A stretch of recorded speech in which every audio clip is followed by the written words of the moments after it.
Here's the top stories for November 6th. Typhoon Tino death toll rises to 114, while at least 127 more went missing. President Marcos approves the national state of calamity after Typhoon Tino. The PNP and the NBI should find out if threats to Zaldy Co's life are true, according to Representative Tiangco. Tino exits the Philippine area of responsibility as tropical cyclone outside intensifies into storm. Czech Republic crowned Miss Earth 2025 as she speaks Filipino during the final Q&A. At least 114 people were reported dead following the onslaught of Typhoon Tino. Almost all of the fatalities were in the Visayas, which suffered the brunt of heavy rains and strong winds. And authorities are expecting the death toll to increase as there are still 127 people in the missing list.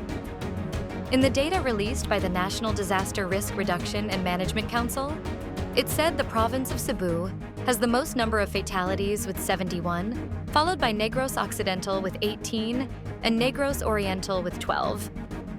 2 people were reported dead in southern Leyte, and 1 each in the provinces of Antique, Capiz, Iloilo, Bohol, and Leyte.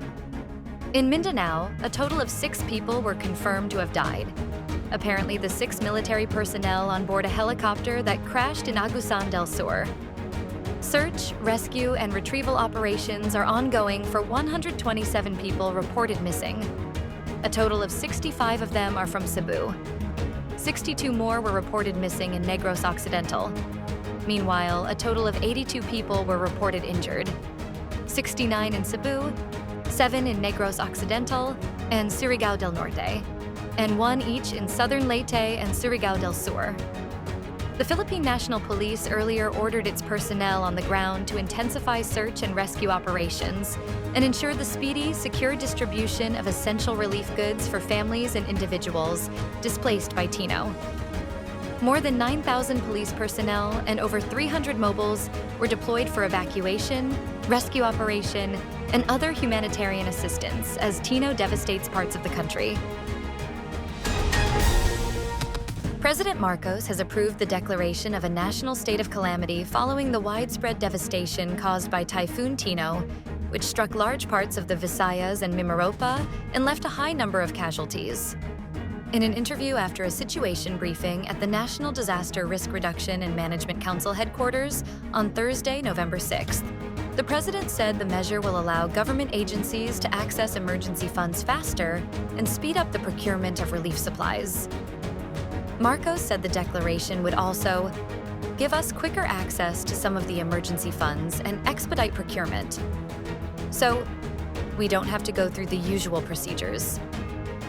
According to the president, Typhoon Tino caused extensive damage in regions 6, 7, 8, and Mimaropa, reaching as far as the Negros Island region.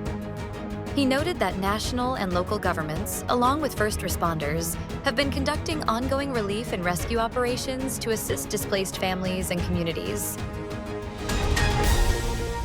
Navotas City Lone District Representative Toby Tiangco said the Philippine National Police and National Bureau of Investigation should check on the claim of Zaldy Co's camp that there are threats to the former Ako Bicol party list Solon's life in the country.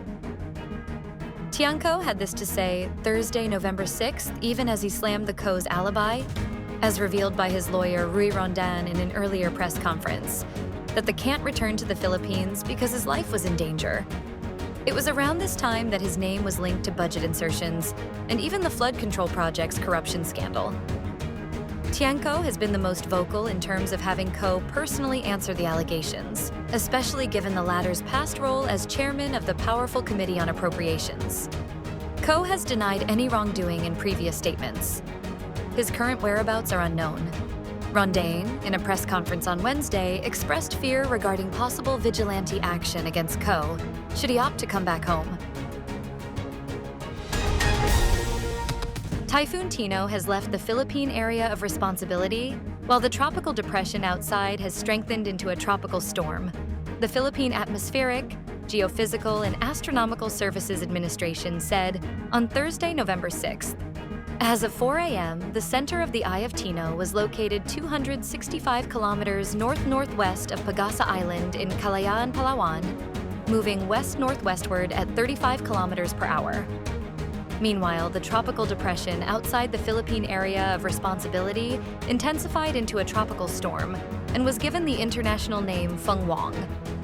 As of 4 a.m., its location was estimated at 1,715 kilometers east of northeastern Mindanao, moving northwestward at 20 kilometers per hour, with maximum sustained winds of 65 kilometers per hour near the center and gusts of up to 80 kilometers per hour.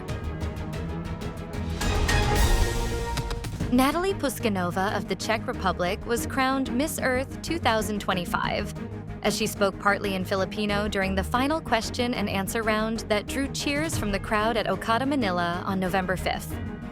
Natalie, 21, is a marketing and public relations student at Charles University in Prague and a certified scuba diver with a passion for ocean conservation.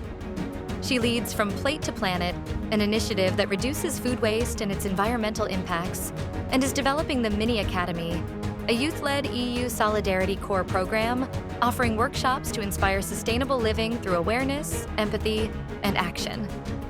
Natalie edged out 77 other candidates for the crown during the 25th edition of the Environmentally Driven Beauty Contest, which was broadcast live on YouTube. Stay updated with the latest news. Visit our website at www.mb.com.ph or follow us on social media. Thanks for tuning in to the Manila Bulletin Daily Rundown.